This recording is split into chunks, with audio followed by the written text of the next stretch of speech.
ইনকিলাব মঞ্চের মুখপাত্র শরীফ ওসমান হাদিকে শেষ বিদায় জানিয়ে শাহবাগ চত্বরে জড়ো হয়ে বিচার দাবিতে স্লোগান দিলেন শত শত মানুষ। আগামী ২৪ ঘন্টার মধ্যে খুনিদের বিচারের বিষয়ে স্পষ্ট ঘোষণা দেওয়ার আলটিমেটাম দিয়ে শাহবাগ ছাড়েন আন্দোলনকারীরা। দাফনের কাজ শেষ হওয়ার পর দলে দলে মিছিল নিয়ে সাধারণ মানুষ জড়ো হন শাহবাগ মোড়ে।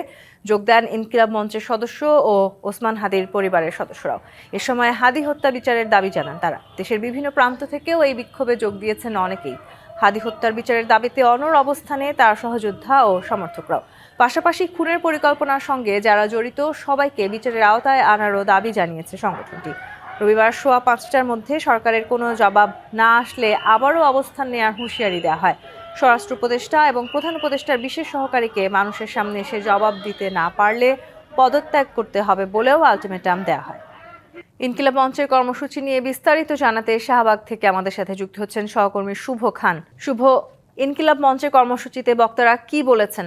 জি তন্নি, এই মুহূর্তে রয়েছে শাহবাগ চত্বরে, একদম জুলাই চত্বরের সামনেই দাঁড়ানো রয়েছে। আপনি যেমনটি বলছিলেন যে ইনকিলাব মঞ্চের যিনি বর্তমানে যে সদস্য সচিব রয়েছেন তিনি জানিয়েছেন আগামীকাল বিকাল ৫টা ১৫ মধ্যে উসমান হাদিকে হত্যাকারীকে যদি আটক করা না হয়, একই সাথে এই হত্যার সাথে যারা জড়িত, এই হত্যার যারা পরিকল্পনাকারী। হার্টের যত্নে বিশ্বসেরা ক্যানোলা তেল এখন বাংলাদেশে। সকলকে আইনের আওতায় আনতে হবে, না হলে আগামীকাল ৫টা ১৫ থেকে নতুন করে তারা কর্মসূচি দিবেন। এবং একই সাথে এই হত্যার সাথে দেশের বিভিন্ন স্তরের উচ্চপদস্থ মানুষ জড়িত রয়েছে বলে তারা উল্লেখ করেছেন এবং তাদেরকে তাদের যে আলটিমেটাম ২৪ ঘন্টার মধ্যে তার হত্যাকারীকে আটক করতে হবে, তা না হলে কাল বিকেল ৫টা ১৫ থেকে নতুন কর্মসূচি তারা ঘোষণা করবেন। এই মুহূর্তে আজকের মতো শাহবাগ চত্বরে যে সকাল থেকে যে ব্লকেট কর্মসূচি ছিল সেই কর্মসূচি কিন্তু শেষ হয়েছে আজকের মধ্যে। ইতিমধ্যে শাহবাগ চত্বরে গাড়ি চলাচল, যান চলাচল স্বাভাবিক রয়েছে।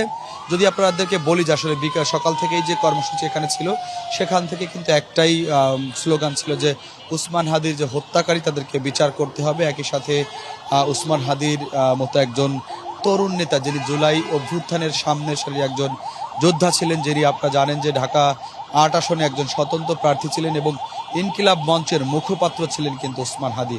সেই উসমান হাদিকে গত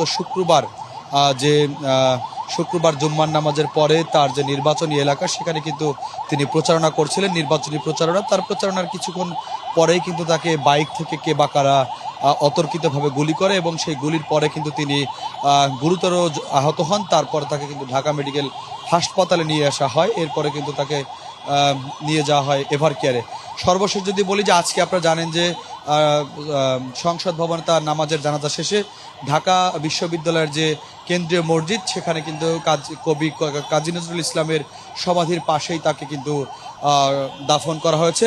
সব কিছু মিলিয়ে শাহবাগ থেকে যে কর্মসূচির ঘোষণা করা হয়েছে, আগামী ২৪ ঘন্টার মধ্যে উসমান হাদির হত্যাকারীকে আটক করতে হবে, তা না হলে আগামীকাল বিকেল ৫টা ১৫ নতুন কর্মসূচি ঘোষণা দেবে ইনকিলাব মঞ্চের সদস্যরা। শুভ, ধন্যবাদ আপনাকে। দর্শক, আমাদের সহকর্মী শুভ খান যুক্ত হয়েছিলেন শাহবাগ থেকে।